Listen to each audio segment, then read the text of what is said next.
அல்லேலூயா. வாசிப்பு அப்போஸ்தலனாகிய பவுல் எழுதிய தெசலோனிக்கேயருக்கு நிருபம் 1ஆம் அதிகாரம் முதல் நிருபம் 1ஆம் அதிகாரம் 1வது வசனத்தை வாசிப்போம்.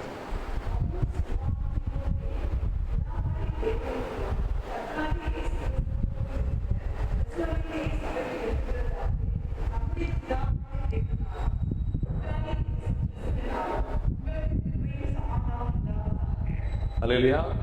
பிதாவாகிய தேவனுக்குள்ளும் கர்த்தராகிய இயேசு கிறிஸ்துவுக்குள்ளும் இருக்கிற தெசலோனிக்கேயர் சபை. அந்த சபையார் கிறிஸ்துவுக்குள் தேவனுக்குள் அவங்களுடைய ஆவிக்குரிய வாழ்க்கை இருந்தபடியினால் அப்போஸ்தலனாகிய பவுல் அவர்களை குறித்து சொல்கிறார், நீங்கள் தெரிந்து கொள்ளப்பட்டவர்கள் என்று சொல்கிறார். கிறிஸ்துவுக்குள் நாம் அவருடைய வருகையில் தெரிந்து கொள்ளப்பட வேண்டும் என்றால் நீங்கள் நானும் கிறிஸ்துவுக்குள் வாழ்கிறவர்களாய் தேவனுக்குள் கர்த்தருக்குள் வாழ்கிறவர்களாக இருக்க வேண்டும் என்ற அடிப்படையில் அதுதான் சத்தியம். ஆகையினால் இந்த வசனத்தின் அடிப்படையில் நாம் தொடர்ந்து தியானித்துக் கொண்டிருக்கிறோம். அதில் முதலாவதாக நாம் கர்த்தருக்குள் எப்பொழுதும் சந்தோஷமாக இருக்க வேண்டும். தேவனுடைய பிள்ளைகள், அதுதான் நம்மை குறித்து தேவனுடைய சித்தமாக இருக்கிறது. 1 தெசலோனிக்கேயர் 5:18 சொல்கிறது, எல்லாவற்றிலேயும் ஸ்தோத்திரம் செலுத்தும். அப்படி செய்வதே உங்களை குறித்து தேவனுடைய சித்தமாக இருக்கிறது. அப்படி நம்ம எல்லாவற்றிலும் ஸ்தோத்திரம் செய்யணும்னா அந்த கர்த்தருக்குள்ள சந்தோஷமாக இருக்கிறவர்கள் தான் எல்லா சூழ்நிலையிலும் எல்லாவற்றிலேயும் நாம் அந்த ஸ்தோத்திரம் செலுத்த முடியும். அதை குறித்து நாம் சில வருடங்கள் தியானித்து அடுத்தபடியாக சங்கீதம் 44:8 சங்கீதக்காரன் சொல்கிறது போல தேவனுக்குள் நித்தமும் மேன்மை பாராட்டுவேன் என்று சங்கீதக்காரன் சொன்ன வார்த்தையின்படி ரட்சிக்கப்பட்ட தேவனுடைய பிள்ளைகள் இந்த உலகத்தில் எவைகளை குறித்து மேன்மை பாராட்டி வாழ முடியும் என்பதை குறித்து ஒரு 10 காரியங்களை நாம் தியானித்தோம் சில வருடங்களாக. மூன்றாவதாக நாம் தியானித்துக் கொண்டிருக்கிறோம் அப்போஸ்தலனாகிய பவுல் கொரிந்தியருக்கு எழுதின 2ஆம் நிருபம் 12ஆம் அதிகாரம் 2வது வசனத்திலே இப்படியாக அவர் எழுதுகிறார், கிறிஸ்துவுக்குள்ளான ஒரு மனுஷனின் அறிக்கை. தன்னை குறித்து மறைமுகமாக எழுதியிருக்கிறார். கிறிஸ்துவுக்குள்ளான ஒரு மனுஷி எப்படி இருப்பார்கள் என்பதை குறித்து நாம் தியானித்துக் கொண்டிருக்கிறோம். அதுல முதலாவதாக ஒருவன் கிறிஸ்துவுக்குள் இருந்தால் புதிய சிருஷ்டியாக இருக்கிறான். பழையன எல்லாம் ஒழித்து போயின, எல்லாம் புதிதாயின என்று 2 கொரிந்தியர் 5:18 அந்த வசனத்தின் அடிப்படையிலே நாம் தியானித்தோம். இரண்டாவதாக நாம் தியானித்தது ரோமர்கள் நிருபம் 6ஆம் அதிகாரம் 11வது வசனத்துல நாம் பாவத்துக்கு மரித்து கிறிஸ்துவுக்குள் தேவனுக்கு என்று பிழைத்திருக்கிறவர்களாக உங்களை எண்ணிக்கொள்ளுங்கள் என்று சொல்கிறார். மூன்றாவதாக கிறிஸ்துவுக்குள் உண்மை, ரோமர்கள் நிருபம் 30ஆம் அதிகாரம் 2வது வசனத்துல அப்போஸ்தலன் எழுதுகிறார், கிறிஸ்துவுக்குள் ஒரு உண்மை உள்ள வாழ்க்கை. நான்காவது ரோமர்கள் 12ஆம் அதிகாரம் 4-5 வசனத்தின்படி ஒரே சரீரத்திலே அநேக அவயவங்கள் இருந்தும் எல்லா அவயவங்களும் ஒரே தொழுகைதான் அநேகராகிய நாம் கிறிஸ்துவுக்குள் ஒரே சரீரமாய் இருக்க ஒருவருக்கொருவர் அவயவங்களாக இருக்கிறோம். கிறிஸ்துவுக்குள் நாம் எல்லாரும் ஒருவருக்கு ஒருவர் அவருடைய சரீரத்தில் உள்ள அவயவங்களாக இருக்கிறோம் என்ற உணர்வோடு நாம் வாழ வேண்டும். அடுத்தபடியாக ரோமர்கள் 16ஆம் அதிகாரம் 10வது வசனத்தில் அப்போஸ்தலன் எழுதுகிறார், கிறிஸ்துவுக்குள் உத்தமம். அதை நாம் தியானித்தோம். அடுத்தபடியாக 2 கொரிந்தியர் 2ஆம் அதிகாரம் 17வது வசனத்துல அநேகரை போல நாங்கள் தேவ வசனத்தை கலப்பாய் பேசாமல்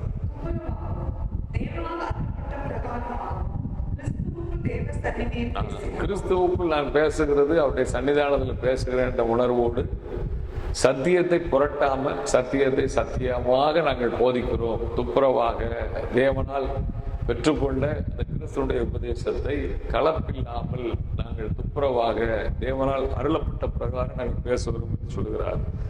ஏழாவதாக கலாத்தியர் 1ஆம் அதிகாரம் 22வது வசனத்துல நாம் தியானிக்கிறோம்,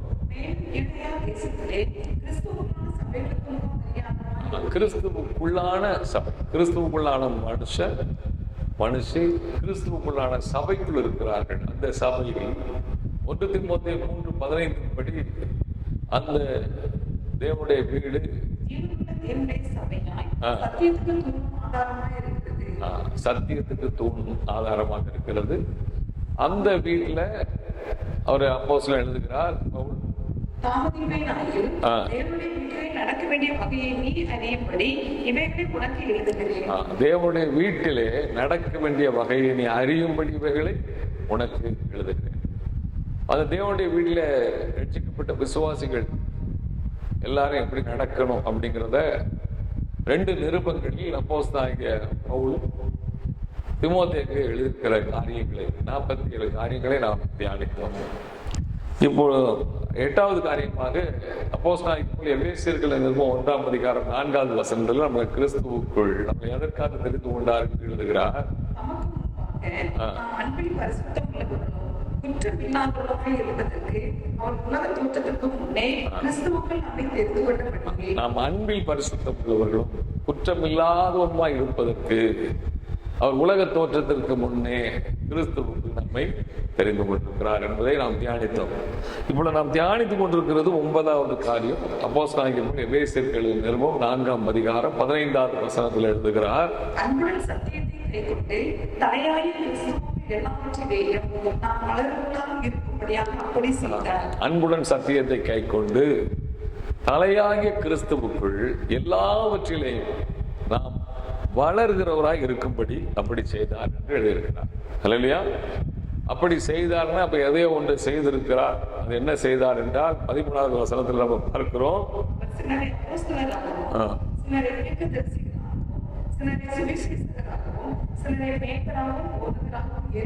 5 விதமான ஊழியத்தை தேவாதி தேவன் நம்முடைய சுய ரத்தத்தினால் சம்பாத்தியம் பண்ண சபையில் ஏற்படுத்தியிருக்கிறார்.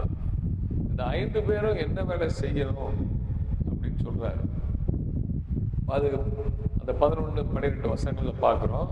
மேலும் நாம் அனைவரும் தேவனுடைய குமாரனை பற்றி விசுவாசத்திலும் அறிவிலும் ஒருமைப்பட்டவர்களாகி கிறிஸ்துவுடைய நிறைவான வளர்ச்சியினாலும் தக்க பூரண புருஷனாகும் வரைக்கும் பரிசுத்தமான புரிந்தும் பொருட்டு சுவிசேஷ ஊழியத்தின் வேலைக்காகவும் கிறிஸ்துவின் சரீரமாகிய சபையானது பக்தி விருத்தி அடைவதற்காகவும். அல்லேலூயா. இந்த 6 காரியங்களுக்காகத்தான் தேவாதி தேவன் சபையில 5 விதமான ஊழியங்களை ஏற்படுத்தியிருக்கிறார். மனுஷகுமாரன் பூமியில வரும்பொழுது விசுவாசத்தை காண்பாரோ அந்த விசுவாசத்துக்குள் சபையிலுள்ள விசுவாசிகள் உருவாக்கப்பட வேண்டும். தேவனை அறிகிற அறிவிலே வளர்க்கப்பட வேண்டும். 3வது கிறிஸ்துவுடைய நிறைவான வளர்ச்சியின் அளவுக்கு தக்கதாக பூரண புருஷர்களாக உருவாக்கப்பட வேண்டும். அவரை போல மாற வேண்டும். 4வது சபைக்குள்ள இருக்கிறவர்கள் உலகத்துக்குள்ளே வாழ்கிறபடினால் வரும்பொழுதெல்லாம் ஒவ்வொரு நாளும் கிறிஸ்துவுக்குள்ள நம்ம என்ன செய்யணும், சீர் பொருந்த பண்ணப்பட வேண்டும். 5வதாக சுவிசேஷ ஊழியத்தின் வேலைகளை செய்ய வேண்டும். 6வது கிறிஸ்துவுடைய சரீரமாகிய சபை பக்தி விருத்தி அடைய வேண்டும். இந்த 6 காரியங்களை நாம் தொடர்ந்து தியானித்தோம். அதுல 6வது காரியத்தை நாம் தியானித்துக் கொண்டிருக்கோம். கடைசி தருணத்தில் இருக்கிறோம். கிறிஸ்துவுடைய சரீரமாகிய சபை இளைஞர்மா பக்தி விருத்தி அடைவதற்காக பக்தி உள்ளவனத்தான் கர்த்தர் நமக்காக நினைச்சுகிறார், தெரிந்து கொள்கிறார். ஆகையினால் அது எபேசியர்கள் 4ஆம் அதிகாரம் 14வது வசனத்தை வாசிங்க. நாம் இனி குழந்தைகளாய் இராமல் மனுஷருடைய சூதும் வஞ்சிக்கிறதுக்கு ஏதுவான தந்திரமும் உள்ள போதகமாகிய பலவித காற்றினாலே அதைகளை போல அனைவருக்கும் அனைவராய் நாம் மனுஷருடைய சூதும் வஞ்சிக்கிறதுக்கு ஏதுவான தந்திரமுள்ள போதகங்கள் இன்றைக்கு மலிந்து காணப்படுகிறது. அதுல நம்ம போய் என்ன செய்யக்கூடாது, காற்றினாலே அலைகளை போல அடிபட்டு அலைகிறவனாய் இராமல் சத்தியத்தை கை கொண்டு கிறிஸ்து இயேசுக்குள் ஒவ்வொரு நாளும் நாம் வளர்களாக இருக்கிறதற்காகத்தான் இந்த சபையில 5 விதமான ஊழியத்தை ஏற்படுத்தியிருக்கிறார். இந்த 5 விதமான ஊழியத்தில் இருக்கிற ரெஸ்பான்சிபிலிட்டி சபையில் உள்ள ஒவ்வொரு விசுவாசியும் இந்த 6 காரியத்துக்குள்ள உருவாக்க வேண்டும். இல்லையா? ஆகையினால் நம்ம ஒவ்வொரு காரியமாக நாம் தியானித்து 6வது காரியம் கிறிஸ்துவுடைய சரீரமாகிய சபை பக்தி விருத்தி அடைய வேண்டும். அதனால நம்ம தியானித்தோம் நிறைய காரியங்களை. அதுல நம்ம 1 தெசலோனிக்கர் 5ஆம் அதிகாரம் 11வது வசனத்துல ஒவ்வொரு விசுவாசிகளுக்கும் ஊழியக்காரர்களுக்கும் உள்ள பொறுப்பை எழுதுகிறார். ஏற்றி ஒருவருக்கொருவர் பக்தி விருத்தி உண்டாகும்படி செய்யுங்கள். ஒருவருக்கு ஒருவர் பக்தி விருத்தி உண்டாகும்படி செய்யுங்கள். அதுல நம்ம 6 காரியம், 7வது காரியத்தை நம்ம கடந்த வாரத்துல 2 வாரம் தியானிக்கிறோம். முதலாவதாக அன்பு என்ன செய்யும்? பக்தி விருத்தி உண்டாக்குகிறது. 2வதாக ஊழியக்காரர்களுடைய நடக்கை பக்தி விருத்தியை உண்டாக்குகிறது. 3வது தீர்க்க தரிசனம் பக்தி விருத்தியை உண்டாக்குகிறது. 4வது இந்த 5 விதமான ஊழியத்தில் இருக்கிறவர்கள் மூலமாக பக்தி விருத்தி என்ன செய்து உண்டாக்குகிறது சபையில. 4வது நல்ல வார்த்தை பக்தி விருத்தி என்ன செய்கிறது? உண்டாக்குகிறது. அதே போல 5வது அங்க அந்த அதாவது 1 கொரிந்தியர் 10ஆம் அதிகாரம் 23வது வசனத்தின்படி எல்லாவற்றையும் எனக்கு அனுபவிக்க அதிகாரம் உண்டு, ஆனா எல்லாம் என்ன செய்ய பக்தி விருத்தியை உண்டாக்கும். மற்றவர்களுக்கு இடரல் உண்டாக்காதபடி அவர்களை கிறிஸ்துவுக்குள்ள நடத்துகிற அந்த வாழ்க்கை அநேகர பக்தி விருத்திக்குள்ள என்ன செய்கிறது? கொண்டு வருகிறதாக இருக்கிறது. ஹல்லேலூயா. அதே போல இந்த 7வது காரியத்தை நாம் தியானிக்கிறோம். அப்போஸ்தலர் நடபடி 9ஆம் அதிகாரம் 31வது வசனத்தை வாசிங்க. அப்பொழுது யூதேயா, கலிலேயா, சமாரியா நாடுகளில் எங்கும் சபைகள் சமாதானம் பெற்று பக்தி விருத்தி அடைந்து கர்த்தருக்கு பயப்படுகிற பயத்தோடும் பரிசுத்த ஆவியின் ஆர்வத்தோடும் நடந்தது. ஆதி திருச்சபை எல்லா சபைகளும் பக்தி விருத்தி அடைந்தது. கர்த்தருக்கு பயப்படுகிற பயம் சபைக்குள் இருந்தது. பரிசுத்த ஆவியானுடைய ஆறுதலோடு நடந்து நினைச்சுதான் இந்த சபைகள் பெருகின என்று எழுதப்பட்டிருக்கிறது. ஹல்லேலூயா. இது கடந்த வாரத்தில் நாம் சபைகள் எப்படி பக்தி விருத்தி அடைகிறது காரியங்கள் எல்லாம் தியானித்தோம். இன்றைக்கும் நாம் தியானிப்போம். 1 தீமோத்தேயு 1ஆம் அதிகாரம் 3வது வசனத்துல அப்போஸ்தலனாகிய பவுல் தீமோத்தேயுக்கு எழுதும்போது சொல்றாரு, 1 தீமோத்தேயு வேற்றுமையான விசுவாசத்தினால் விளங்கும் தெய்வீக பக்தி விருத்திக்கு ஏதுவாயிராமல் தர்க்கங்களுக்கு ஏதுவாயிருக்கிற கட்டுக்கதைகளையும் முடிவில்லாத வம்ச வரலாறுகளையும் கவனியாத பிடிக்கும் நீ சிலருக்கு கட்டளையிடும் பொருட்டாக. அல்லேலூயா. அங்க சொல்றாரு வேற்றுமையான உபதேசங்கள். வேற்றுமையான உபதேசங்கள் ஒரு மனிதனை பக்தி விருத்திக்குள்ள என்ன செய்யாது? கொண்டு வராது. இன்னைக்கு வேற்றுமையான உபதேசங்கள் அநேகம் இருக்கிறது. பக்தி விருத்திக்கு, தெய்வீக பக்தி விருத்திக்கு ஏதுவாயிராமல் அது தர்க்கங்களுக்கு ஏதுவாயிருக்கிற கட்டுக்கதைகள், முடிவில்லாத வம்ச வரலாறுகள், இப்படிப்பட்ட காரியங்கள் இன்றைக்கு, அன்னைக்கு 2000 வருஷம் ஆயிட்டு அப்போ எழுதுறது, இன்றைக்கும் எல்லா உலகமெங்கிலும் அப்படிப்பட்ட சூழ்நிலைகள் நடந்து கொண்டிருக்கு.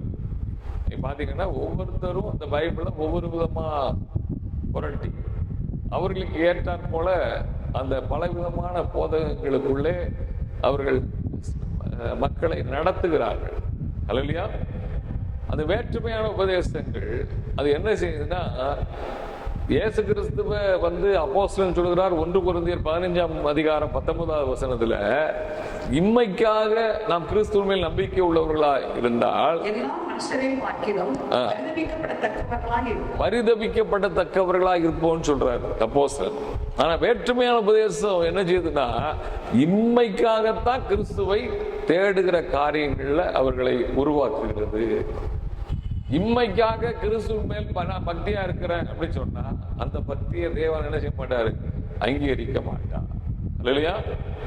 இம்மைக்காக இல்ல, நம்ம மறுமைக்காக தேவனை தேடுகிறவர்களாக இருக்கிறது. அதனாலதான் இயேசு சொன்னார், நீங்க முதலாவது தேவனுடைய ராஜ்யத்தையும் அவருடைய நீதியை தேடுங்கள் என்று சொன்னார். இல்லையா? இயேசு எந்த இடத்துலையும் பிரசங்கம் பண்ணும் பொழுது நீங்க வாங்க உங்களுக்கு அற்புதம் செய்யறேன், அது செய்யறேன், உங்களை உயர்த்துறேன், ஆசீர்வதிக்கிறேன் அப்படிங்க சொன்னாரா?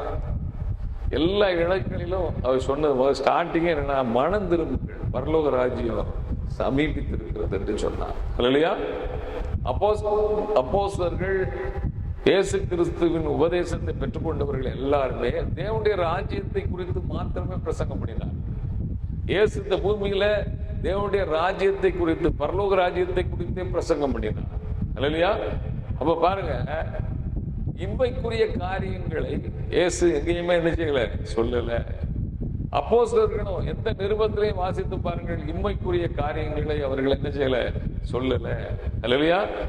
நம்ம தேட வேண்டிய அப்போ வேற்றுமையான உபதேசங்கள் என்ன நடக்குதுன்னா, இம்மைக்குரிய காரியங்களுக்காக அந்த பக்தி அவர்களுக்கு இருக்கிறது. அந்த பக்தியை தேவன் என்ன செய்ய மாட்டார், அங்கீகரிக்க மாட்டார். உலகத்துல எல்லா மனிதர்களுக்கும் பக்தி இருக்கிறது. அவங்க எதை எதை நம்பி போறாங்களோ அது மேல அவங்க ஒரு நம்பிக்கையை வைத்து ரொம்ப நம்ம விட அதிகமான பக்தியை காண்பிக்கிறவர்களாக இருக்கிறார்கள். ஆனால் அது எல்லாம் தேவனுக்கு உகந்த பக்தி அல்ல. அல்லையா? அவரை பக்தியா பின்பற்றணும்னா எப்படி இருக்கணும் அப்படிங்கிறது ஒரு பெரிய காரியம். அல்லையா? வரும்போது நான் பார்ப்போம். இந்த வேற்றுமையான உபதேசங்கள் ஜனங்களை இம்மைக்குரிய காரியங்களுக்குள்ளேயே வழி நடத்துகிறதாக இருக்கிறது. அப்போஸ்தலனாகிய பவுல் தீத்துக்கு எழுதும் போது, தீத்துக்கள் நிறுவனம் 2ஆம் அதிகாரம் 11 முதல் 15 வசனத்தை வாசிங்க. ரட்சிப்பை அளிக்கத்தக்க தேவ கிருபையால் பிரசன்னமாகி அவபக்தியையும் லௌகிக இச்சைகளையும் எதிர்த்து தெரிந்த புத்தியும் தேவ பக்தியும் உள்ளவர்களாய் இவ்வுலகத்திலே ஜீவனம் பண்ணி வாசிங்க.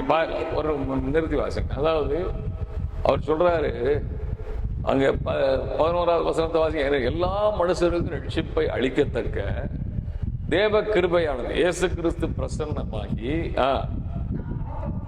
இந்த உலகத்துல அவபக்தியையும் லௌகீக இச்சைகளை வெறுத்து எளிந்த புத்தியும் நீதியும் உள்ளவர்களா. இந்த உலகத்துல ரட்சிக்கப்பட்ட தேவனுடைய பிள்ளைகள் எப்படி வாழணும்? அவங்க நல்ல தெளிந்த புத்தி உள்ளவர்களாக இருக்கணும். கிறிஸ்துவனுடைய உபதேசத்துல ஸ்ட்ராங்கா இருக்கணும். இல்லையா? தேவ பக்தி உள்ளவர்களாக இருக்கணும். நீதியின் பாதையில நடக்கிறவர்களாக இருக்க வேண்டும். இதுதான் சொல்லப்பட்டது. இவ்வுலகத்திலே நாம் ஜீவனம் பண்ணி அடுத்த வசனம்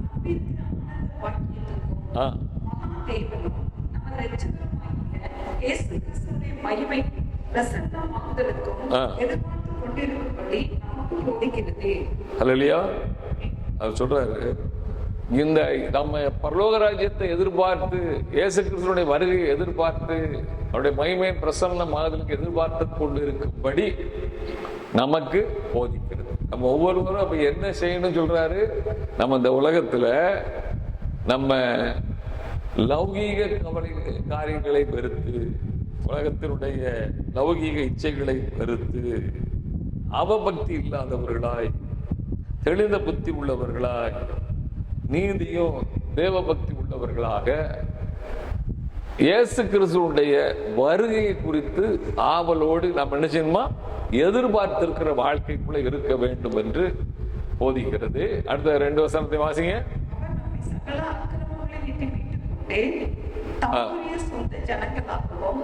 நற்கிரியை செய்ய பக்தி வைராக்கியம் உள்ளவர்களாகவும் நம்மை சுத்திகரிக்கும்படி நமக்காக தம்மை தம்மை ஒப்பு கொடுத்தார்.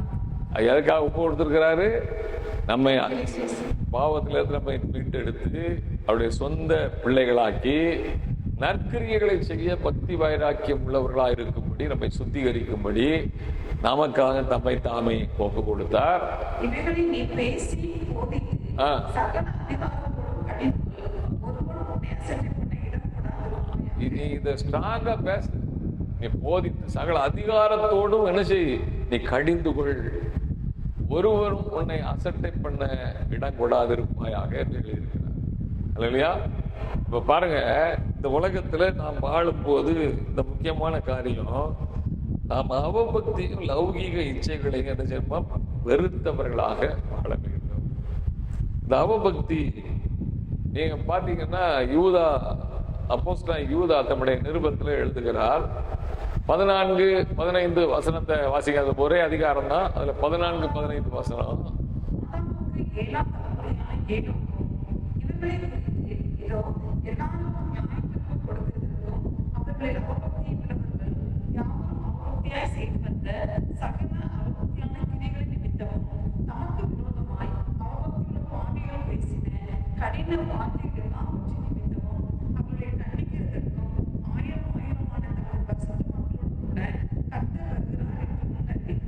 அல்லேலூயா. அதாவது தேவபக்தி உள்ளவர்களை, கிறிஸ்துவுக்குள் கிறிஸ்துவுக்குள் வாழ்கிறவர்களை கர்த்தர் நமது வருகையில் நினைச்சுகிறார், எடுத்துக் கொள்கிறார். 1 தெசலோனிக்கர் 4ஆம் அதிகாரம் 15-16 வசனத்திற்கும் இந்த வசனத்திற்கும் வித்தியாசம் இருக்கிறது. 1 தெசலோனிக்கர் 4:15 எழுதுகிறார், கர்த்தருடைய வார்த்தை முன்னிட்டு நாங்கள் உங்களுக்கு சொல்லுகிறதாவது, உயிரோடு நாம் நித்திரை அடைக்குள் முந்திக் கொள்வதில்லை. 16 ஏனெனில் கர்த்தர் தாமே ஆரவாரத்தோடும் பிரதான தூதனுடைய சத்தத்தோடும் தேவ எக்காலத்தோடும் வானத்திலிருந்து இறங்கி வருவார். அப்பொழுது கிறிஸ்துவுக்குள் மரித்தவர்கள் முதலாவது எழுந்திருப்பார்கள். அல்லேலூயா. சொல்றாரு, கர்த்தர் அப்ப பூமிக்கு வரமாட்டார். கர்த்தர் வானத்துல வருகிறார், வானத்திலிருந்து இறங்கி வருகிறார், பூமிக்கு வரமாட்டாரு.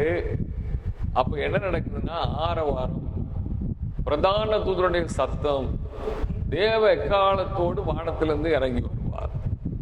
அப்பொழுது கிறிஸ்துவுக்குள் மரித்தவர்கள் முதலாவது எழுந்திருப்பார்கள். அடுத்த வசனம்.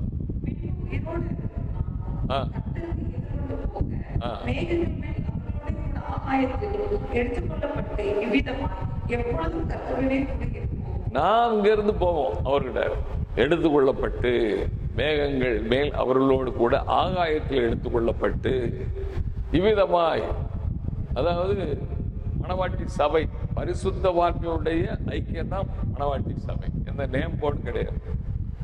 அந்த சபையில மணவாட்டி சபைக்குள்ள அவருடைய வருகைக்கு ஆயத்தமா இருக்கிற புத்தி உள்ள கன்னிகைகள், இடுக்கமான வாசல் வழியாக உட்பிரவேசிக்க தங்களை ஒப்பு கொடுத்தவர்கள், கிறிஸ்துவின் நிமித்தம் அவருடைய சத்தியத்துக்கு கீழ்ப்படிந்து அதுக்குள்ள வாழ்ந்தவர்கள், அவர்கள் எல்லாரும் எடுத்துக்கொள்ளப்படுவார்கள்.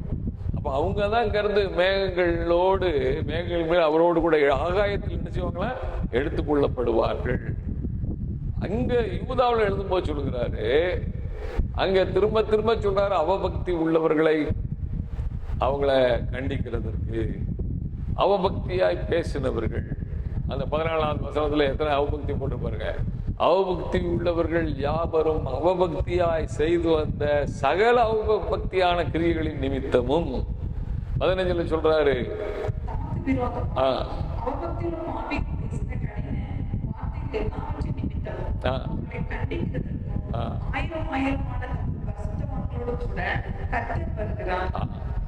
ஒன்று தெசலோனிக்கர் 4:15-16-17 நம்ம வாசிக்கும் பொழுது அங்கே அந்த சத்தம் கேட்குது. ஆரவாரம், எக்காலம், பிரதான தூதனுடைய சத்தம், வானத்திலிருந்து அவர் மட்டும் இறங்கி வருகிறார். இப்பொழுது கிறிஸ்துவுக்குள் மரித்தவர்கள் எடுத்துக்கொள்ளப்படுகிறார்கள், மணவாட்டி சபை எடுத்துக்கொள்ளப்படுகிறது. இங்க எழுதுறாரு, 1000 பரிசுத்தவான்களோடு என்ன செய்கிறாரா, வருகிறார். ஹல்லேலூயா. அப்ப அவர் கூட யார் வர? 1000 பரிசுத்தவான்கள், எடுத்துக்கொள்ளப்பட்ட சபை வருகிறார். ஹல்லேலூயா. அப்ப பாருங்க, இங்க தேவபக்தி உள்ளவர்கள் எடுத்துக்கொள்ளப்படுகிறார்கள், அவபக்தி உள்ளவர்கள் கண்டிக்கப்படுகிறார்கள். அவங்களுக்கு நியாய தீர்ப்பு செலுத்துவதற்காக கர்த்தர் வருகிறார். ஹல்லேலூயா. அப்போ நம்ம நன்றாக யோசிக்கணும், நான் தேவபக்தி உள்ள வாழ்க்கை வாழ்கிறேனா? அவபக்தியாய் நம்ம வாழ்ந்துட்டோம்னா பரலோக ராஜ்யத்தை சுதந்திரிக்க முடியாது. இயேசு கிறிஸ்துவினுடைய வருகையில நம்ம எடுத்துக்கொள்ளப்பட முடியாது. அப்ப அவபக்தி உள்ளவர்கள் எப்படியாக இருக்கிறார்கள் என்பதை வேதத்தின் வழியாகவே நாம் அறிந்து கொள்ள வேண்டும். நீங்க வாசித்தீங்க, இந்த 16ஆவது வசனத்தை வாசிங்க. 16 யூதாவுல 16ஆவது வசனத்தை வாசிங்க. இந்த அவபக்தி உள்ளவர்கள் எப்படி இருக்கிறார்கள் என்றால், எப்பொழுதுமே வாழ்க்கையில திருப்தி கிடையாது, முறுமுறுத்து கொண்டே இருக்கிறவர்களாக இருக்கிறார்கள். கர்த்தர்கிட்ட எவ்வளவு நன்மை பெற்றுக்கொண்டால் ஒரு சோதனையான சூழ்நிலை வரும் பொழுது அப்பொழுது என்ன செய்கிறார்கள்? முறுமுறுக்கிறவர்களாகவே இருக்கிறார்கள். இஸ்ரவேல் ஜனங்கள் அவங்க பரலோக அந்த கானான் தேசத்தை சுதந்திரிக்க முடியாமதுக்கு போனதுக்கு முக்கியமான காரணம் அவர்கள் முறுமுறுக்கிறவர்களாக இருந்தார்கள். 1 கொரிந்தியர் 10ஆம் அதிகாரத்துல 5ஆவது வசனத்தை நீங்க வாசித்தீர்கள் என்றால், எகிப்தின் அடிமைத்தனத்திலிருந்து இஸ்ரவேல் ஜனங்கள் எல்லாரையும் கர்த்தர் அந்த நாள் இரவுல புறப்பட பண்ணினார்.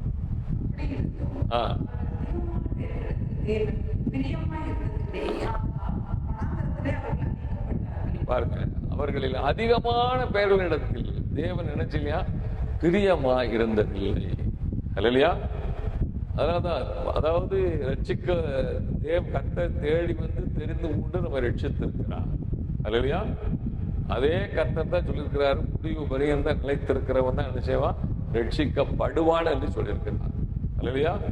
அப்ப பாருங்க, அப்படி தேவன் நம்முடைய ரத்தத்தினால் மீட்டு கழுவி கொண்டு வந்த தேவனுடைய ஜனம். அல்லையா? அந்த தேவ ஜனம் கிறிஸ்துவுக்குள்ள சரியாக வாழவில்லை என்றால் கர்த்தர் அவங்க மேல பிரியமா என்ன செய்ய மாட்டாரு, இருக்க மாட்டார். எப்படி அந்த கானானுக்கு பிரயாணம் போகும் பொழுது நடந்ததோ, இதெல்லாம் நமக்கு திருஷ்டாந்தமாக எழுதப்பட்டிருக்கிறது என்று 1 கொரிந்தியர் 10ஆம் அதிகாரத்துல நீங்க 10-11 வசனங்கள் வாசித்தால் தெரியும். ஏனென்றால் அந்த ஜனங்கள் எப்படிப்பட்டவர்களாக இருந்தார்கள். 6வது வசனத்தை வாசிங்க.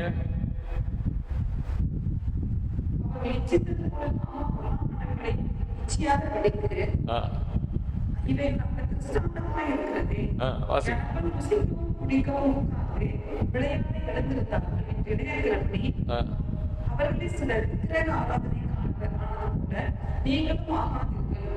அவர்களில் சிலர் பேசித்தனம் பண்ணி ஒரே நாளில் 23,000 பேர் விழுந்து போனார்கள். அதுபோல நாம் பேசித்தனம் பண்ணாதிருப்போமாக. அவர்களில் சிலர் கிறிஸ்துவை பரீட்சை பார்த்து பாம்புகளால் அடிக்கப்பட்டார்கள். அதுபோல நாம் கிறிஸ்துவை பரீட்சை பாராதிருப்போமாக. அவர்களில் சிலர் சங்காரக்காரனாலே அடிக்கப்பட்டார்கள். அதுபோல நீங்களும் முறுமுறுக்காதிருங்கள். அடுத்த வசனம். இவைகளெல்லாம் கிறிஸ்தாந்தங்களால் அவர்களுக்கு சம்பவித்தது. உலகத்தின் முடிவு காலத்துடன் நமக்கு எச்சரிப்பு உண்டாகும்படி எழுதப்பட்டும் இருக்கிறது. ஹல்லேலூயா, ஹல்லேலூயா. ஏன் அவங்களை சொல்லணும்? நம்மளாம் இயேசு கிறிஸ்து ரத்தத்தினால மீட்கப்பட்டுட்டோம், அவங்களுக்கு நமக்கு வித்தியாசம் இருக்கு அப்படின்னு சொல்லல. அவர்களுக்கு நடந்தது எந்ததோ அதே போலதான் இன்றைக்கு இந்த உலகத்துல நான் இயேசு கிறிஸ்துனால் மீட்கப்பட்ட நான் தேவனுடைய பிள்ளைன்னு சொல்லுகிறவர்களும் வாழ்கிறார்கள். அல்லையா? அதனாலதான் அவர் சொல்றாரு, இந்த அபபக்தி உள்ளவர்கள் எப்படிப்பட்டவர்களாக இருக்கிறார்கள்னா, முதல் காரியம் இவர்கள் முறுமுறுக்கிறவர்களாக இருக்கிறார்கள். அல்லையா? முறுத்துக்கிட்டே இருக்கிறது. எப்ப பார்த்தாலும் எவ்வளவு நன்மையை பெற்றுக்கொண்டாலும் கர்த்தருக்கு என்ன செய்யணும்? வேதம் சொல்லுகிறது, அன்றைய தீர்மானத்தின்படி அழைக்கப்பட்டவர்களாய் தேவனிடத்தில் அன்பு கொள்கிறவர்களுக்கு சகலமும் நன்மைக்கு ஏதுவாகவே நடக்கிறது என்று நாங்கள் அறிந்திருக்கிறோம் என்று அப்போஸ்தலன் சொல்லுகிறார். அல்லையா? சகலமும் என் வாழ்க்கையில் நன்மைக்கு தான் நடக்கிறது என்று நம்புகிறவர்கள் தேவனை இன்னும் அதிகமாக நிச்சயமாக நேசிப்பார்கள். அவரை அன்பு கொடுக்கிறவர்களுக்கு தான் அவர் சகலத்தையும் நன்மையாக செய்கிற தேவன். அல்லையா? அப்படி இருந்தும் நம்ம வாழ்க்கையில நாம் முறுமுறுத்து கொண்டே இருக்கிறவர்களாக இருந்தால் நம்முடைய வாழ்க்கையில நாம் எப்படி என்ன நிலைமையில இருக்கிறோம்? தேவன் மேல் பக்தி உள்ளவர்கள் இல்ல, அவபக்தி உள்ளவர்களாக நாம் இருக்கிறோம். அவபக்தி உள்ளவர்கள் என்ன செய்யறாங்களா? முதல்ல முறுமுறுக்கிறவர்களாக இருக்கிறார்கள். இரண்டாவதாக அவர்கள் என்ன செய்யறாங்க? முறையிடுகிறவர்களாக இருக்கிறார்கள். எப்பொழுதும் கம்ப்ளைண்ட். உண்மையிலேயே அவர் கஷ்டப்பட்டு வேலை செய்யலாம். இயேசு வந்திருக்கிறாரு, அவருக்கு சாப்பாடு எல்லாம் ரெடி பண்ணணும். மரியாள் அந்த பக்கமே போகாம அவள் பாதத்துல இருந்து வசனத்தை கேட்டு கொண்டிருக்கிறாள். ஆனா மார்த்தாள் போய் அங்க கஷ்டப்பட்டு வேலை செய்யறதுல சலிச்சு போய் வந்து இயேசுவிடத்துல சொல்லுகிறாள். லூக்கா 10ஆம் அதிகாரம்.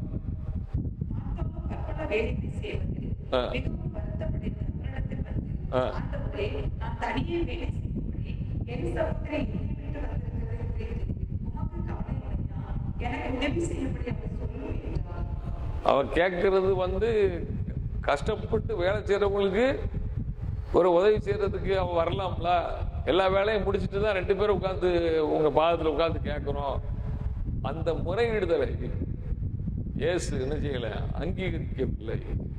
அந்த முறையிடுதலை இயேசு என்ன சொல்றாருன்னா, மார்த்தாளே நீ அநேக காரியம் அப்படி சாப்பாடு அது வைக்கணும் இது வைக்கணும் எல்லாம் அவருக்கு தான் செய்யறாவா. அல்லையா?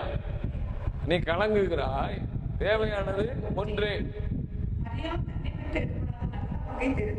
நீ இந்த சாப்பாடு அந்த காரியம் அது செய்யறதெல்லாம் விட நீ பாதத்துல அமர்ந்திருந்து வசனத்தை கேட்கறது தான் நல்ல பங்கு என்று இயேசு சொன்னார். அல்லையா?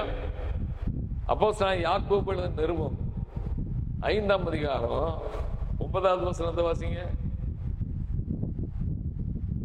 சகோதரரே, நீங்கள் நியாயம் தீர்க்கப்படாதபடிக்கு ஒருவருக்கு ஒருவர் விரோதமாய் முறையிடாதீர்கள். அப்போ ஒருவருக்கு ஒருவர் மேல அந்த குற்றம் சாட்டுகிறது, ஒருவருக்கு ஒருவர் மேல முறையிட்டு கொண்டிருக்கிற காரியங்களை நீங்க என்ன செய்யாதீங்கன்னு சொல்றாரு. அல்லையா? முறையிடுதல். நம்ம தேவபக்தி உள்ளவர்கள் என்ன பிரச்சனை இருந்தாலும் எல்லாம் கர்த்தர் பார்த்துக் கொள்வாருன்னு அவருடைய பாதத்தில் என்ன செய்வாங்க, எல்லாத்தையும் வச்சிருவாங்க. அவர் உங்களை விசாரிக்கிறவங்களால முடியாது, உங்கள் கவலைகளை எல்லாம் அவர் மேல் வைத்து விடு. அல்லையா? அவ பாருங்க, நமக்கு விரோதமா பேசலாம், பிரச்சனையை கொண்டு வரலாம், நமக்கு பொறாமையா இருக்கலாம், பல காரியங்கள் நமக்கு விரோதமா செய்யலாம். அவங்களையே பற்றி நம்ம சிந்திக்க வேண்டிய அவசியம் இல்லை. இவங்க இப்படி பேசுறாங்க, எனக்கு இப்படி செஞ்சுட்டாங்க, அப்படி செஞ்சுட்டாங்கன்னு போய் நம்ம ஒவ்வொருத்தரையா சொல்லிக்கிட்டு இருக்கிறனால ஏதாவது பிரயோஜனம் இருக்குமா? ஒன்றும் நடக்க போறது கிடையாது. அல்லையா? அவங்க இருதயம் தான் மாறணும். ஆனா நம்ம தேவ சமூகத்துல போய் அந்த காரியங்களை சொல்லிட்டோம்னா கர்த்தர் எல்லாம் என்ன செய்வாரு, பார்த்து கொடுப்பார். அல்லையா? அதனாலதான் சொல்றாரு, நீங்கள் ஒருவருக்கு ஒருவர் முறையிடாதீர்கள். அதாவது முறையிடுதல் ரெண்டு விதமான காரியம் இருக்கு. ஒன்று, யாத்திராகமம் 2ஆம் அதிகாரம் 23வது வசனத்துல நீங்க வாசித்தீர்கள் என்றால், இஸ்ரவேல் புத்திரர் என்ன செய்யறாங்க,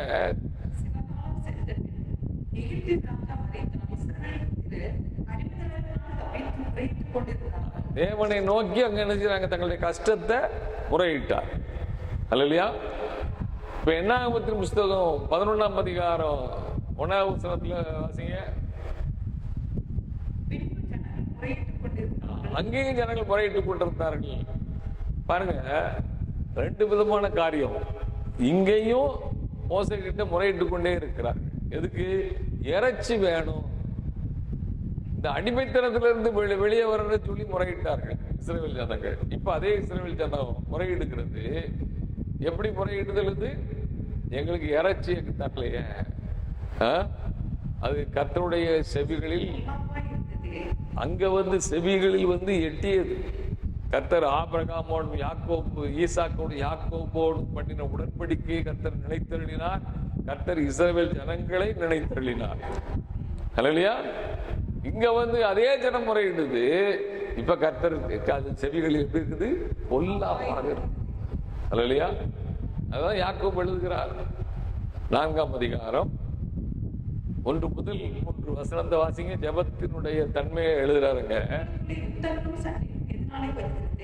உங்கள் அவயவங்களை போர் செய்கிற இச்சைகளினால் அல்லவா நீங்கள் இச்சித்தும் உங்களுக்கு கிடைக்கவில்லை. நீங்கள் கொலை செய்தும் பொறாமை உள்ளவர்களாக இருந்தும் அடையக்கூடாமல் போகிறீர்கள். நீங்கள் சண்டையும் யுத்தமும் பண்ணியும் நீங்கள் விண்ணப்பம் பண்ணாமல் இருக்கிறதுனாலே உங்களுக்கு சித்திக்கிறதில்லை. நீங்கள் விண்ணப்பம் பண்ணியும் உங்கள் இச்சைகளை நிறைவேற்றும்படி செலவழிக்க வேண்டும் என்று தகாத விதமாய் விண்ணப்பம் பண்ணுகிறபடியினால், அப்ப தகாத விண்ணப்பத்தை கர்த்தர் அங்கீகரிக்க மாட்டார். எவ்வளவோ கர்த்தர் ஜனங்களுக்கு அற்புதத்தை செய்திருக்கிறார். இல்லையா? கர்த்தருடைய ஒவ்வொரு அற்புதங்களையும் பிரத்யட்சமாக பார்த்திருக்கிறாங்க. எகிப்துல, காமின் தேசத்துல 10 விதமான அற்புதங்களை அவர்கள் என்ன செய்தாங்க, பார்த்தார்கள். அவங்க கண் முன்னால்தான் எல்லாம் நடக்கும். இஸ்ரவேல் ஜனங்களை கர்த்தர் வெளியே கொண்டு பகல்ல மேகஸ்தம்பம், இரவுல அக்னிஸ்தம்பம் அவர்களை விட்டு விலகவே இல்லை. செங்கடலை 2ஆ பிரித்ததை, வெட்டாந்தரில் நடந்து போனதை அவர்கள் அனுபவித்தார்கள். மாறாவின் தண்ணீரை மதுரமாக மாற்றினார் கர்த்தர். அல்லையா? இப்படி ஏகப்பட்ட அற்புதங்களை பிரத்யட்சமாக பார்த்திருந்தோம். இந்த ஜனங்கள் சரியா நமக்கு கர்த்தர் கேட்டா இறைச்சி தருவாங்க அப்படிங்கிற நம்பிக்கை இல்லை. எங்களுக்கு இந்த சாப்பாடு வெறுப்பா இருக்குது. அதாவது அங்க அவன் எவ்வளவு கொடுமைப்படுத்தினா, இஸ்ரவேல் ஜனங்கள் எவ்வளவு உபத்திரவத்துக்குள்ள இருந்தாங்க, அதெல்லாம் மறந்து போய் இப்ப கொஞ்சம் கர்த்தர் எல்லாம் கொடுத்து நடத்தி வரும் பொழுது அந்த சாப்பாடு வெறுப்பா இருக்கு. கொடுத்த மண்ணா, தேவதூதர்கள் சாப்பிடுற மண்ணை அவர்களுக்கு கொடுத்தாரு, அந்த மண்ணா வெறுப்பா இருக்கு. அடுத்தபடியா எங்களுக்கு இறைச்சி இல்லையே, நாங்க எகிப்துல இருந்தா அதை சாப்பிடுவோம், இதை சாப்பிடுவோம், இப்படித்தான் நினைச்சதாங்க. முறையிடுகிறவர்களாக இருந்தார்கள். அதனால அக்கினி என்ன செஞ்சுதான் பற்றி எரிந்தது. பாளையத்துல சில பேரை அது பட்சித்து போட்டது என்று எழுதப்பட்டது. அல்லையா?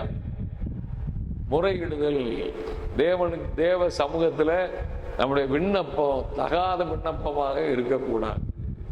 அதை கூட அந்த முறையிடுதலை கூட கர்த்தர் கவனித்து பார்க்கிறவராக இருக்கிறார். அல்லையா?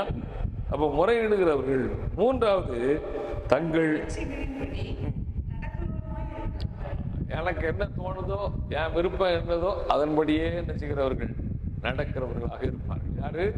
இந்த அவபக்தி உள்ளவர்கள். அல்லையா? தன்னுடைய மாம்சமும் மனசும் விரும்புகிறபடி செய்கிறவர்கள். அப்படி செய்கிறவர்கள், அவபக்தியில் இருக்கிறவங்க ரட்சிப்பு கேள்விக்குறி. ஏனென்றால் அப்போஸ்தலனாகிய பவுல் எபேசியர்கள் நிருபம் 2ஆம் அதிகாரம் 1-3 வசனத்தை நாம் வாசிக்கும் பொழுது அங்கு எழுதுகிறார், அக்கிரமத்திலும் பாவத்திலும் மரித்து போயிருந்த உங்களை அவர் உயிர்ப்பித்தார். 2வது வசனம்.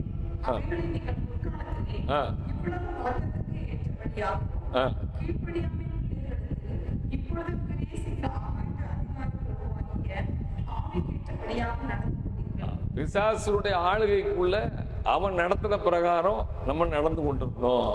2வது. 3வது,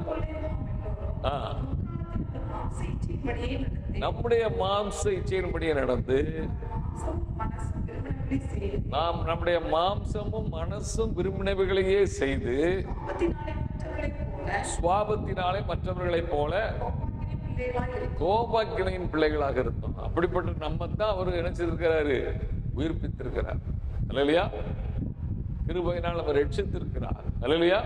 ஆனா ரட்சிக்கப்பட்ட பின்பும் என் மனசும் என் மாம்சமும் விரும்பினபடி நான் வாழ்ந்து கொண்டிருந்தால் அவபக்தி உள்ளவர்கள் என்று வேதம் சொல்லுகிறது.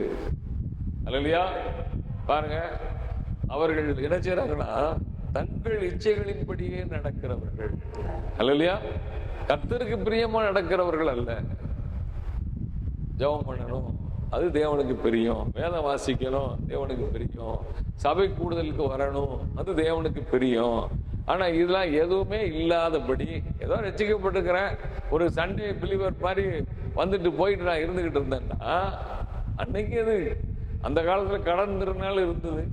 அதே கடன் திருநாள் நினைச்சுக்கிட்டே நம்ம வாழ்ந்தோம்னா நம்ம கிறிஸ்துவுக்குள்ள எப்படி நம்ம உருவாக்கப்படுவோம்? தேவ பக்தி எங்கிருந்து வரும்? அது அவபக்திக்குள்ள கொண்டு போகும். இந்த உலகத்துல நீங்களே நானும் கிறிஸ்துவுக்குள் வாழ்வதற்கு போராடுகிறவர்களாக இருக்க வேண்டும். அல்லையா? போராடலைன்னா இந்த ஆவிக்குரிய வாழ்க்கையில நிலை நிற்க முடியாது. போராடணும், ஜெப வாழ்க்கை. ஏன்னா நேரத்தை சாத்தான் என்ன செய்கிறான்? திருடுகிறவனாக இருக்கிறான். அல்லையா? நமக்கு ஒரு நாளைக்கு 24 மணி நேரம் கொடுத்தாலும் நமக்கு டைம் இன்னும் இல்லை அப்படிதான் நம்ம சொல்றோம். அல்லையா?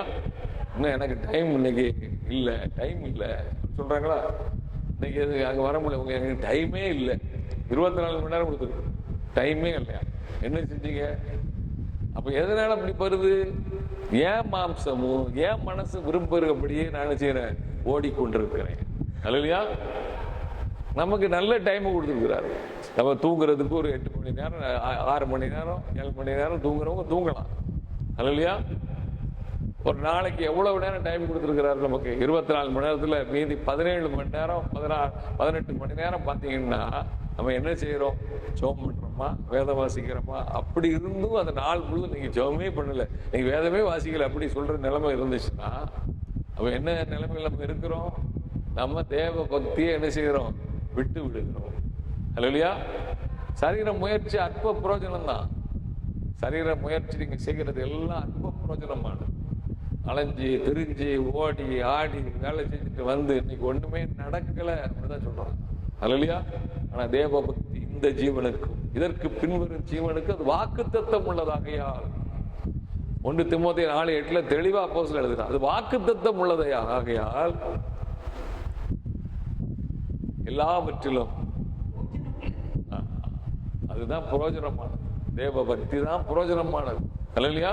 அப்ப அவபக்தி உள்ளவர்கள் எப்பொழுதும் முறுமுறுத்துக் கொண்டே அலைவார்கள், முறையிட்டு கொண்டே இருப்பார்கள், தங்களுடைய இச்சைகளின்படியே நடக்கிறவர்களாக இருப்பார்கள்.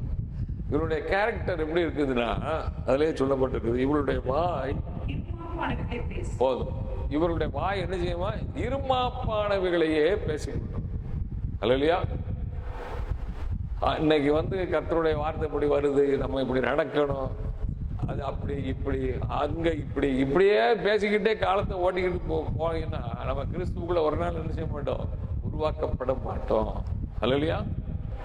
கர்த்தருடைய வார்த்தை கீழ்ப்படியணும். கர்த்தர் என்ன சொல்றாரோ அந்த வார்த்தைக்கு நம்ம அப்படியே கீழ்ப்படியும். இவர்கள் வாய் என்ன செய்கிறதா? இருமா பிள்ளைகளையே பேசும். அல்லையா?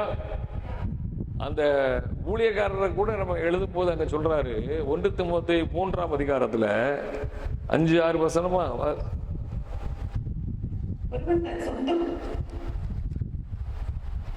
1 தீமோத்தேயு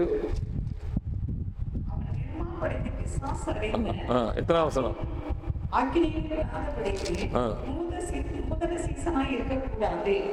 ஒருவன் அதாவது அவன் இருமாப்படைந்து விசாசம் அடைந்து ஆக்கிரலை விழாதபடிக்கு நூதன சீசனாய் இருக்கக்கூடாது. இல்லையா? ஊழியக்காரனை கூட சொல்லப்படுது. அப்போ இன்னைக்கு இருமாப்பிள்ள நிறைய பேசுறேன், கர்த்தருடைய சத்தியத்தை விட்டு விலகி நூதனமான உபதேசத்தை புகுத்துகிறார்கள். இல்லையா? இயேசு கிறிஸ்துவுடைய உபதேசத்தை மறைத்து நூதனமான உபதேசம், அந்த இருமாப்பிள்ள பேசுறது. ஆண்டவருடைய அதுக்கு தான் இது பண்ணாரு, வச்சாரு, வாங்கினாரு. இயேசு எதற்காக என்னை அழைத்தார்? இயேசு இந்த பூமியில் எதற்காக வந்தார்? எதற்காக தம்முடைய விலையேறப்பட்ட ரத்தத்தை சிந்தினார்? எதற்காக இயேசு இந்த ரட்சிப்பை நமக்கு அருளி செய்திருக்கிறார்? எதுக்காக இயேசு இந்த பூமிக்கு வந்தாரு? நீங்கள் நானும் பரலோகத்துக்கு போறதுக்காக தான் இயேசு வந்தார். இந்த உலகத்துல நீ பணக்காரனும் கோடீஸ்வரனும் அதை பார்த்து ஆண்டவர் சந்தோஷப்படுறதுக்கு வரல. அல்லையா? அப்போஸ்தலன் சொல்றார், நீ ஆத்துமாக்களுக்காக செலவு பண்ணப்படவும் விரும்புகிறேன் என்று சொல்லுகிறார். அல்லையா? அப்ப பாருங்க, இந்த மாதிரி நூதனமான உபதேசத்துல இருமாப்பா பேசுறவங்க நிலைமெல்லாம் நம்ம கண் முன்னாலே பார்க்கணும். இருமாப்பா பேசிட்டு அலைஞ்ச ஆட்கள்லாம் ரொம்ப உடனே ஆண்டவர் சீக்கிரம் வெளியிறக்கம் ஆக்கிடுவார். அல்லையா? பாருங்க, அந்த அது ஏன்னா தேவ பக்திக்குள்ள சபையை நடத்தல. தேவ பக்திக்குள்ள சபை வருகைக்கு எப்பொழுதும் ஆயத்தமா இருக்கிற தேவ பக்தி உள்ளவர்களாய் உருவாக்கப்பட வேண்டும். அல்லையா? அந்த சபைக்குள்ள வம்பும் பரியாசமும் புத்தீனமான பேச்சுகள் தகாதவைகள் என்று வேதம் சொல்கிறது. அல்லையா? ஸ்தோத்திரம் செய்தலே தகும் என்று எபேசியர் 5ஆம் அதிகாரம் 4வது வசனத்துல சொல்றார் அப்போஸ்தலன். அல்லையா? அப்ப சபைக்குள்ள இந்த இடத்துல இருந்துகிட்டு அப்படி கதை இப்படி கதை வேடிக்கை இந்த மாதிரி இடத்துக்கு இந்த புல்பீட்டை கர்த்தர் கொடுக்கவே கிடையாது. இல்லையா? சபையில ஒவ்வொரு கிறிஸ்து இயேசுவுக்குள் தேறினவர்களாக உருவாக்கப்பட்டு அவருடைய வருகைக்கு ஆயத்தப்படுத்தப்படுகிற இடம் தான் சபை. இந்த சபை வரும்பொழுதெல்லாம் சீர்பொருந்த பண்ணப்படுகிற இடம் தான் சபை. இல்லையா? இந்த சபைக்குள்ள வரும்போதெல்லாம் தேவ பக்தியினால் தூண்டி எழுப்பப்படுகிறதா சபை. அல்லையா? அதுக்குதான் இயேசு தம்முடைய ரத்தத்தினால் சபையை சம்பாத்தியம் பண்ணி வைத்திருக்கிறார். ரட்சிக்கப்படுவர்களை கர்த்தர் அனுதினமும் சபையில் அதற்கு தான் உன்னை சேர்க்கிறார். அல்லையா? இங்க உன்னை அவர் ஒரே வார்த்தை, முதலாவது தேவனுடைய ராஜ்யத்தையும் நீதியையும் தேடுங்கள், அப்பொழுது எல்லாம் உங்களுக்கு என்ன செய்யும்? கூட கொடுக்கும். அது சத்தியம். கர்த்தர் அதை மாற்றவே மாட்டார். அவர் சொன்ன வார்த்தை. நான் தேவனுடைய ராஜ்யத்தையும் நீதியும் தேடி போகிற வாழ்க்கைக்குள்ள போனா என் வாழ்க்கையில ஒன்றும் குறைவில்லாமல் நீ நடத்த உண்மை உள்ள தேவனாக இருக்கிறார். அல்லையா? அதுதான் நம்முடைய விசுவாசம். அவருடைய பருவத்தில் எனக்கு எல்லாம் என்ன செய்யும்? பார்த்து கொள்ளப்படும். அல்லையா? அப்போ தேவனுடைய பிள்ளைகள் அதுல நம்ம உறுதியா இருக்கணும். அப்போ இந்த இருமாப்பாய் வாய் பேசுறது, இன்றைக்கு அவன் பேசுறதை கேட்டுட்டு அங்க விசுவாசி அதே மாதிரி தான் பேசுவாங்க. அல்லையா?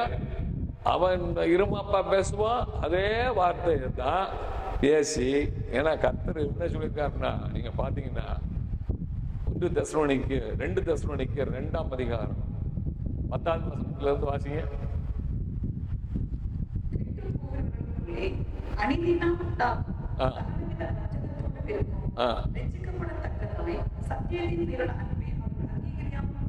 பாத்தீங்களா? ரட்சிக்கப்படத்தக்கதாய், ரட்சிக்கப்பட்ட சபைக்கு தான் எழுதுறாரு. அந்த சபை இத்தனைக்கும் அந்த கர்த்தருக்காக பயங்கரமா சாட்சியா நின்ற சபைக்கு எழுதுகிறார்.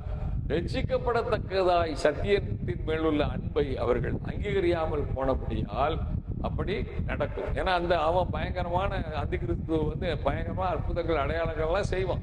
இன்னைக்கு அந்தி கிறிஸ்துவுடைய ஆவிகள் இருக்குது. அடுத்த வசனம், சத்தியத்தை விசுவாசியாமல் அநீதியில் பிரியப்படுகிற யாவரும் ஆக்கினைக்குள்ளாகப்படும்படிக்கு அவர்கள் பொய்யை விசுவாசிக்கத்தக்கதாக கொடிய வஞ்சகத்தை தேவன் அவர்களுக்கு அனுப்புவார். பாருங்க, கர்த்தரே கொடிய வஞ்சகத்தை நினைச்சது பாரு அனுப்பிடுவார். நீ இப்படிப்பட்ட விசுவாசத்துக்குள்ள இருக்க, இப்படிப்பட்ட சத்தியத்துக்குள்ள இருக்கியா, இதுலயே நீ இருந்து அப்படி ஆக்கினைக்குள்ளா தீர்க்கப்பட்டு விட்டுருவார். அல்லேலூயா. அப்படிதான் கர்த்தர் செய்வார். சபைக்குள்ள கொண்டு வந்து அவங்களுக்கு வசனத்தை போதிக்கிறாரு, எல்லாம் செய்யறாரு. அதனாலதான் அவர் எரேமியா தீர்க்கதரிசி அன்னைக்கே சொல்கிறார், வழிகளிலே நின்று பூர்வ பாதைகள் எவைகளுக்கு கேட்டு விசாரித்து நல்ல வழி எது என்று அறிந்து அதிலே நடவுங்கள். அப்பொழுது அவங்க ஆத்மாக்களுக்கு என்ன செய்யும்? இளைப்பாறுதல் கிடைக்கும். எரேமியா 6:16 சொல்றார். இல்லையா? உங்க ஆத்மாக்களுக்கு இளைப்பாறுதல் வரணும்னா என்ன செய்யணும்? நம்ம தான் விசாரிக்கணும். இது உண்மையான சத்தியமா, சரியான சத்தியத்துல போதிக்கப்படுதா, பரலோக ராஜ்யத்தை நீதியையும் இங்க தேடுறாங்களா, இங்க சொல்லி கொடுக்காங்களா, அதை தெரியாம அங்க உயர்த்துறாரு தூக்குறாருன்னு நீ போனா நீ அதுலேயே உயர்த்துவாரு உன்னை தூக்குவாருன்னு அப்படியே நம்பிக்கிட்டு இருன்னு சொல்லி கெட்டு போகிறவர்களுக்கு உள்ளே அந்த ஆக்கினை அடைப்படி சத்தியத்தை விசுவாசியாம அவங்களா மனுஷ உபதேசங்களுக்கு அடிமைப்பட்டு கிடந்தா அதையே நீ விசுவாசின்னு கர்த்தரே கொடிய வஞ்சகத்தை நினைச்சிருவாரா அனுப்பிடுவார். ஹல்லேலூயா. தேவனுடைய பிள்ளைகள் நம்ம ஜாக்கிரதையா இருக்கணும். இவருடைய கேரக்டர் ஒண்ணு, வாய் இருமாப்பானவைகளை பேசும். ரெண்டாவது, தற்பொழிவுக்காக முகஸ்துதி செய்வார். ஹல்லேலூயா. என்ன செய்வாங்க? உங்களை பார்த்து உங்களை கர்த்தர் உயர்த்துறாருன்றத அப்படின்னா உங்களுக்கு எவ்வளவு சந்தோஷமா இருக்கும். என்கிட்ட கர்த்தர் பேசினாரு, உங்களை உயர்த்துறாரு, உங்களை அப்படி செய்ய போறாரு, இப்படி செய்ய போறாரு. முகஸ்துதி. நான் மனுஷரை பிரியப்படுத்தினார், நான் தேவனுடைய ஊழியக்காரன் அல்லவே. ஹல்லேலூயா. அப்போஸ்தலனாகிய பவுல் என்ன செய்யறாரு? 1 தீமோத்தேயு 5:20 வசனத்தை வாசிங்க. 1 தீமோத்தேயு 5:20. மற்றவர்களுக்கு பயம் உண்டாகும்படி பாவம் செய்தவர்களை அப்படி முன்னால கூப்பிட்டு இந்த இதுல நிப்பாட்டி, பிரதர் நீங்க இந்த பாவத்தை நீங்க செஞ்சிருக்கீங்கன்னு சொன்னா சபைக்கு ஆள் வருமா? அப்படிதான் சொல்றாரு. எல்லாருக்கும் முன்பாக அவங்களுக்கு பயம் வரணுமா?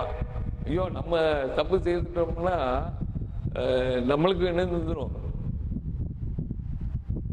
நம்மளையும் முன்னால் நிப்பாட்டிடுவாங்க அப்படிங்கிற பயம் வரும்படியாக பாவம் செய்தவர்களை எல்லாருக்கும் முன்பாக என்ன செய்ய? கடிந்து கொள். இங்க முகஸ்துதிக்கு இடம் இல்லை. ஹல்லேலூயா. மனுஷர்களை பிரியப்படுத்துகிற உபதேசம் அல்ல. ஹல்லேலூயா. அப்ப பாருங்க, அதனாலதான் சொல்றாரு, நீங்க யாருக்கு போயும் நீங்க சுவிசேஷம் அனுபவிக்கும் போது நம்ம எப்படியாவது நம்மளை சொல்றதை கேட்பாங்கன்னு சொல்லி முகஸ்துதி பண்ண வேண்டிய அவசியமே கிடையாது. ஹல்லேலூயா. எப்படி அறிவிக்க சொல்லி இருக்கிறாரு? 2 தீமோத்தேயு 4:2 வசனம்.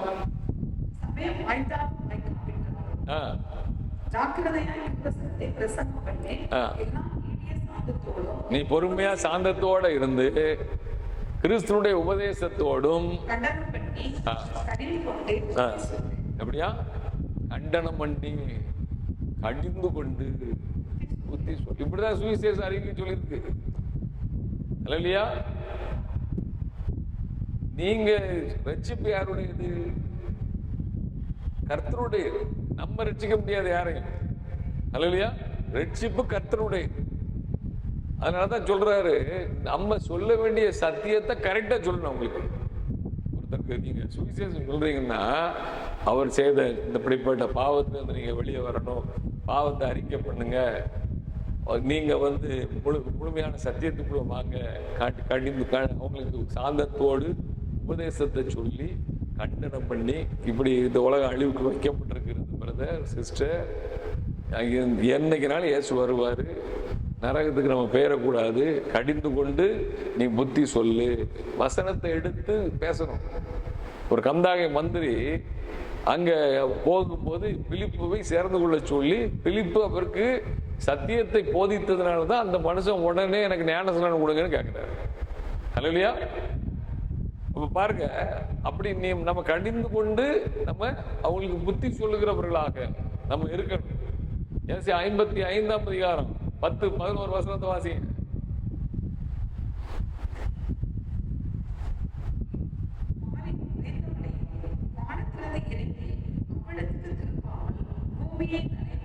அதில் விதை கிளம்பி விளையும்படி செய்து விதைக்கிறவனுக்கு விதையையும் புசிக்கிறவனுக்கு ஆகாரத்தை கொடுக்கிறது எப்படியோ அப்படியே என் வாயிலிருந்து புறப்படும் வசனமும் இருக்கும். அது வெறுமையா என்னிடத்திற்கு திரும்பாமல் அதை நான் விரும்புகிறதை செய்தேன், நான் அதை அனுப்புற காரியம் அப்படி வாய்க்கும். அவருடைய வசனம் ஒரு நாள் வெறுமையான செய்யாது. வசனத்தை சரியா சொல்லிடணும். சத்தியத்தை நம்ம சரியா சொல்லிட்டா அந்த மனுஷன் இன்னைக்கோ நாளைக்கோ ஒரு வருஷம் கழிச்சோ ரசிக்கப்படுவான் கண்டிப்பா. அல்லேலூயா. அவருடைய வார்த்தை பெருமையா திரும்பாது. ஏன்னா அவருடைய வார்த்தை எல்லாத்தையும் ரட்சிக்க வேண்டும் என்பதுதான் அவருடைய சித்தம். எல்லாரும் ரட்சிக்கப்படும், எல்லாரும் சத்தியத்தை அறிகிற அறிவை அடையவும் அவர் சித்தமுள்ளவராக இருக்கிறார். அல்லேலூயா. அப்ப அவருடைய வார்த்தை ஒரு நாள் வெறுமையா இருக்காரு. அந்த சத்தியத்தை நம்ம கரெக்டா நம்ம சொன்னோம்னா, அவங்களுக்கு சொல்ல வேண்டியதை நம்ம சரியாக அவர்களுக்கு எடுத்து சொன்னோம்னா, அந்த வசனம் ஒரு நாள் வெறுமையான செய்யாது, திரும்பவே திரும்பாது. அவர் செய்ய நினைத்த அந்த விரும்புகிறதை செய்து அதை அனுப்பின காரியமாக. அல்லேலூயா. அப்ப பாருங்க, கர்த்தருடைய பிள்ளைகள் என்ன செய்யணும்? எங்க போனாலும் சுவிசேஷம் அறிவிக்கிறது கூட முகஸ்துதி பண்ண வேண்டிய அவசியம் கிடையாது. அல்லேலூயா. இயேசுவை நேசிக்கிறார் எல்லாரும் சொல்லலாம். ஆனா சத்தியத்தை நம்ம சொல்லிடணும். நீங்க மனம் திரும்ப. நிறைய பேர் கூப்பிட்ட உடனே சபைக்கு வருவாங்க, ஆனா பாவத்தை அறிக்கை பண்ணிருக்க மாட்டாங்க. பாவம் பண்ணி நிச்சயத்தை பெற மாட்டாங்க. அவங்களுக்கு முதல்ல சொல்ல வேண்டியது, பாவங்களை எல்லாவற்றையும் அறிக்கை பண்ணி கண்ணீரோடு ஒப்பு கொடுத்து பாவ மன்னிப்பு இயேசு ரத்தத்தினால் கழுவப்பட்டு பாவ மன்னிப்பின் நிச்சயத்தை அவர்கள் என்ன செய்யணும்? பெற்றுக்கொள்வதற்கு நம்ம உதவி, நம்ம அவங்களை தூண்டுகோலா இருக்கணும். அல்லேலூயா. அப்போ அதை நம்ம அவங்களுக்கு சொல்லணும். சில பேருக்குல நான் எந்த பாவமே செய்யலையா அப்படின்னு அவங்க நினைச்சுக்கிட்டு இருப்பாங்க.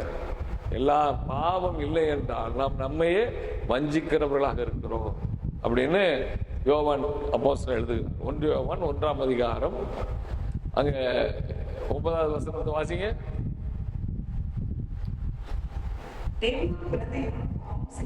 ஒன்று யோவான் 1:9.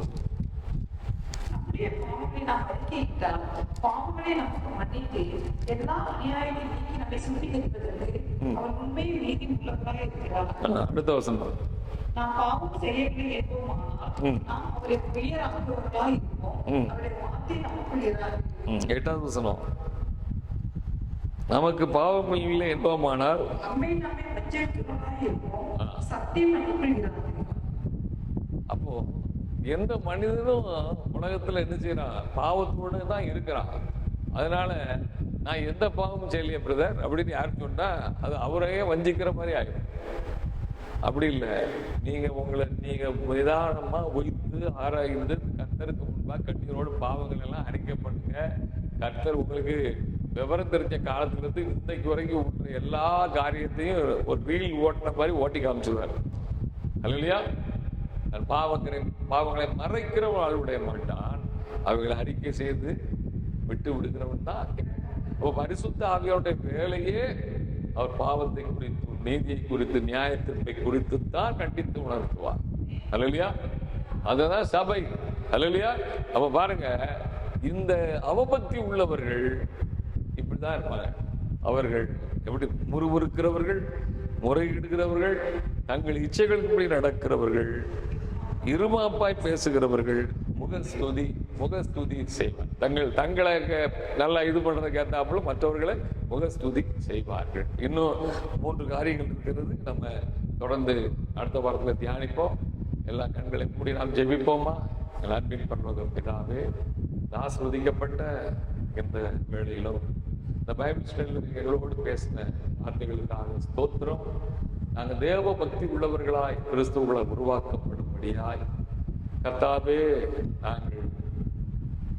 நாங்களும் தேவ பக்தி உள்ளவர்களாய் மற்றவர்களையும் தேவ பக்திக்குள்ள நடத்துகிற சாட்சி உள்ளவர்களாக இருக்க எங்க வாழ்க்கையில நீங்க எல்லாவற்றையும் சீர்படுத்தி நடத்தும்படியாய் அவபக்தி உள்ளவருடைய குணங்கள் எப்படிப்பட்டவர்களாக இருக்கிறது என்பதை வேதத்தின் வழியாக நாங்கள் அறிந்து அப்படிப்பட்ட எந்த ஒரு காரியமும் எங்க வாழ்க்கையில இல்லாதபடிக்கு நாங்கள் தேவ பக்தி உள்ளவர்களாய் வாழ எங்க ஒவ்வொருவருக்கும் கிருபை தருகிறாங்க. அந்த ஒவ்வொரு பிள்ளைகளையும் சபை மக்களையும் அப்படி உருவாக்குங்க, எங்களை உருவாக்குங்க. உங்க நாம் மைமைக்கென்று எங்களை எப்பொழுதும் வருகைக்கு ஆயத்தமா இருக்க எங்களை நீ ஸ்திரப்படுத்தும்படியாக ஜெபிக்கிறோம். இயேசு கிறிஸ்துவின் வல்லமுள்ள நாமத்தில் ஜெபிக்கிறோம். ஜெபிக்கிறோம் நல்ல பிதாவே. ஆமென். ஆத்துமாவே கர்த்தரை ஸ்தோத்திரி, என் முழு உள்ளமே பரசுராமத்தை ஸ்தோத்திரி. ஆத்துமாவே கர்த்தரை ஸ்தோத்திரி, கர்த்தர் செய்த சகல பாரங்களை மறவாதே. Hallelujah, hallelujah, hallelujah. Praise the Lord.